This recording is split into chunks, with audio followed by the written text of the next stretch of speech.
अस्सलाम वालेकुम दोस्तों, सबसे पहले ये मैंने देखे कि मुफ्ती सलमान अज़हरी ने उन लोगों के लिए फरमाया जो शादी में डिमांड लेते हैं, उनका क़यामत के दिन क्या हाल होगा। वो सबसे पहले ये वीडियो में देखे मुफ्ती सलमान अज़हरी ने क्या इसको फरमाया। नौजवान को ये चाहिए कि हुजूर सल्लल्लाहु ताला अलैहि वसल्लम के अखलाक पर अगर वो चलना चाहे तो मेरे नबी से पूछे, आका सबसे ज्यादा बरकत कौन से निकाह में है। हुजूर ने फरमाया इन्न अअज़मन निकाहि बरकतन ऐसरुहु मऊनतन औ कमा क़ाल रसूलुल्लाह सल्लल्लाहु अलैहि वसल्लम। मेरे आका सल्लल्लाहु ताला अलैहि वसल्लम की हदीस है, फरमाते हैं सबसे ज्यादा उस निकाह में बरकत होगी जिस निकाह में खर्चा कम किया गया हो। हुजूर पाक सल्लल्लाहु अलैहि वसल्लम ने फरमाया। अब इसका मतलब कंजूसी नहीं, बखालत नहीं, जिसकी जितनी हैसियत है उस एतबार से करे, अपनी हैसियत से ज्यादा टांग में ना फैलाए, और अल्लाह ताला ने नेमतें दी है तो बखालत भी ना करे, गुरबा और मसाकीन को खूब खिलाए। इसलिए कि अल्लाह के नबी सल्लल्लाहु ताला अलैहि वसल्लम के तकरीबन 11 निकाह, उसमें सब अलग अलग किस्म के हुए हैं। जब हजरत खदीजा से निकाह हुआ था, हुजूर की उम्र 25 साल की थी और आप तिजारत कर रहे थे और तिजारत का माल था। आप सल्लल्लाहु ताला अलैहि वसल्लम ने जो निकाह फरमाया उसमें लोगों की दावत भी हुई। एक निकाह हुआ हजरत सौदा रज़ियल्लाहु ताला अन्हा से, वो उस निकाह में सिर्फ खजूरें बांटी गई और कुछ भी नहीं। फिर हुजूर सल्लल्लाहु ताला अलैहि वसल्लम ने हजरत ज़ैनब से निकाह किया, हजरत मैमुना से निकाह किया, उसमें तो बकरा ज़बह करके वलीमा किया हुजूर पाक ने, और उतनी बड़ी दावत किसी और में नहीं। क्यों? ये मैं हालात बता रहा हूं। जब तुम्हारे पास माल था या माल आया है उस एतबार से तुम्हें करने की इजाजत है, और जब ना हो तो कर्जा लेकर के दिखावा करने की इजाजत शरीयत ने नहीं दी है।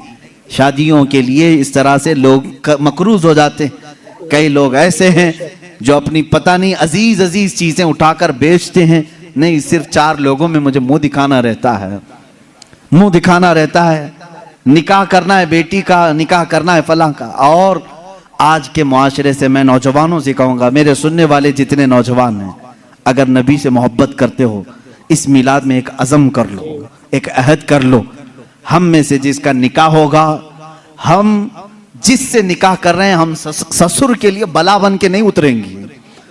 हाँ, आज बहुत सारे दामाद बला बन चुके हैं, बला हैं, वो वबा हैं, इसलिए कि बेटी एक बार दिया है और ये बीमारी जिंदगी भर की लगा लिया है।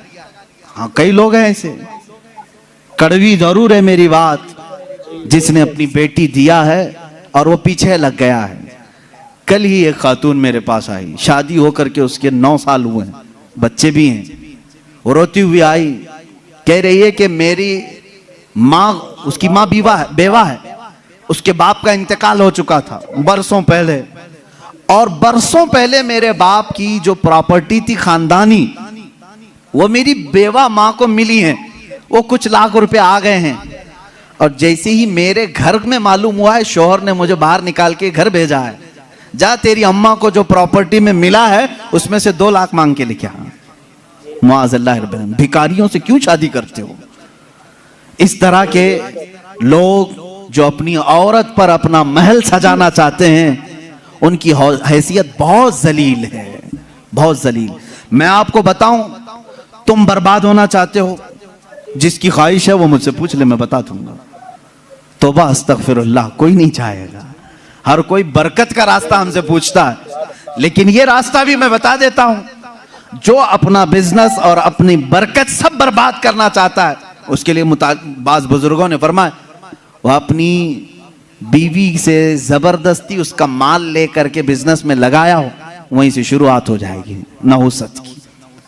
उसके दिल को तोड़कर जो माल ले जाकर के लगाओगे तो फिर वहां से, हाँ, बखुशी देना और बात है, पसंदीदगी के साथ देना और बात है। बहुत सारे लोग शादियों के बाद अपनी बीवियों पर दबाव डाल करके उनका सारा जेवर उठाकर ले जाकर रख देते हैं और उस पर तिजारत करने की कोशिश करते हैं। कहां की बरकत? किसी का दिल रो रहा है और तुम अपनी दुकान सजाने जा रहे हो। तुम्हें तो शादी इसलिए करने का हुक्म हुआ था, एक कमजोर मखलूक तेरे निकाह में आ रही है, तू कमा और उसे खिला, यहाँ उल्टा हो गया, उसी से तू कमाना चाह रहा है। ये उल्टा नहीं हो गया? बहुत सारे लोग ये इंतजार में रहते हैं शादी होगी तो अभी मांगना क्या क्या है, कार मांगे कि बाइक मांगे और क्या क्या चीजें मांगे। उन भिखारियों से मैं कहता हूं खटोरा लो और गली गली घूमो, हर जगह जाओ, 1 साल में बहुत कुछ मिल जाएगा। और अगर तुम्हें शर्म आती है तो मेरे अजीजों, एक खातून से और उसके बाप से इस तरह के मुतालबे हरगिज ना करो। हाँ, मांगने के तरीके भी अलग अलग हैं।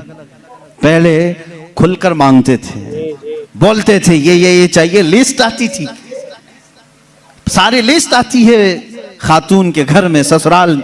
लेकिन अभी कुछ नहीं, हमारी कुछ भी ख्वाहिश नहीं है, एक अच्छी शादी करके भेजो, अच्छी शादी करो। अच्छी शादी का मतलब डेनिसन में होना चाहिए।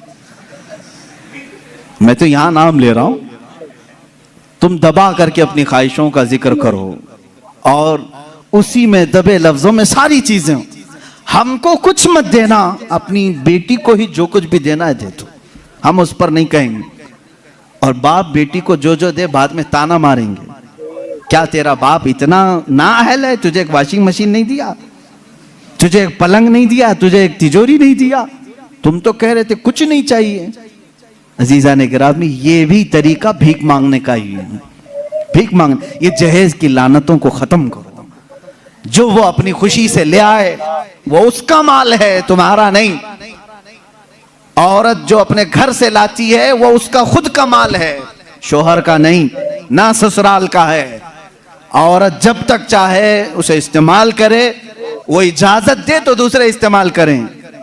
तुम शरीयत का मसला समझते हो? अगर उसकी इजाजत के बगैर किसी दूसरे ने इस्तेमाल किया उसके माल को, कल क़यामत के दिन उसकी पकड़ होगी, उसकी नेकियां जब्त की जाएंगी, तुम हुकूकुल इबाद में गिरफ्तार हो जाओगे। ये मसाइल हल्के नहीं हैं, इसलिए मेरे अजीजों वो और होंगे। मुझे यहाँ मालूम है कि ये रिवाज क्यों आए जानते हैं? यहाँ पर हिंदुओं के यहाँ ये माहौल है, जहेज की रस्म बहुत खतरनाक बला है उनके यहाँ। आज भी औरतें जलाई जाती हैं जहेज के नाम पर। बाज स्टेट ऐसे हैं आज वहां जहेज के नाम पर बहुत खतरनाक मामलात ससुराल वाले करते हैं। ये रस्म और रिवाज पहले से चली आई, जिसकी वजह से आप लोगों ने ये अडॉप्ट किया। वरना मैं कहता हूं नौजवानों को, अरब में जाओ, शादी करना मुश्किल हो जाएगा। हाँ, वहां पर तुम क्या मांगोगे? तुम्हें बाप एक फूटी कोड़ी भी नहीं देगा लड़की को, लड़की का बाप कुछ नहीं देगा, बल्कि प्लस लड़की तुमसे मांगती है 1 लाख रुपए मेहर में रख, तब मैं शादी के लिए तैयार होती। वहां औरतें मांगती हैं। सऊदी में तो आधा किलो पाव किलो सुन्ना मेहर में देना पड़ता है। बेचारे कितने नौजवान ऐसे कमाते कमाते मेहर की रकम 40 साल के हो जाते हैं। बाहर वहां अरब में आज भी ये रिवाज, औरत का हक है मांगना, मर्द क्या मांगेगा? यहां जो हमारा माशरा बदला है उसकी वजह हमारी सोहबत है, जो देख रहे हैं हम इधर उधर। ये सोहबत का असर है जो तुम्हारे यहाँ जहेज की लानत आ गई। इसे निकालो अपने हाथ से। और किसी भी औरत के घर उसके बाप पर बला बन करके नाजिल ना हो। जब तुम बाप बनोगे तुम्हें पता चलेगा एक जिगर के टुकड़े को, बेटी को रुखसत करना कितना सख्त तरीन मामला होता है। मेरे अजीजों, जिन बच्चियों को हम अपने गोदों में पाले होते हैं, उन्हें बड़ी किए होते हैं, उन्हें पढ़ाए होते हैं, खिलाए होते हैं, हर ईद बकरीद पर उन्हें पहनाए होते हैं, इन नन्ही सी कलियों को जब बाप रुखसत करता है तो उसका कलेजा टूट जाता है। फिर तुम जानते नहीं, उसके घर से पूरी की पूरी जात लेकर के आ रहे हो, फिर उस पर प्लस तुम्हें और माल भी चाहिए, पैसे भी चाहिए। क्या ये रिवाज हमारे यहाँ नहीं है? रस्म करो तो लड़की के घर में, शादी करो तो लड़की के घर में। पूरे इस कार्यक्रम में सिर्फ वलीमा एक ही है जो मर्द के घर में होता है, बाकी क्या है? सब औरत के घर में करना है। बच्चा हो जाए चिल्ला उसके घर में। हाँ, जितने भी रस्म है, अरे शादी की तारीख फिक्स करनी है, तुम अपने घर में भी तो करा सकते थे, नहीं लड़की के घर में ही करेंगे जाके। जब जब जाएं पूरे खानदान को लेकर उतर जाएं, राशन खत्म हो जाए। ये बला नहीं है तो और क्या है?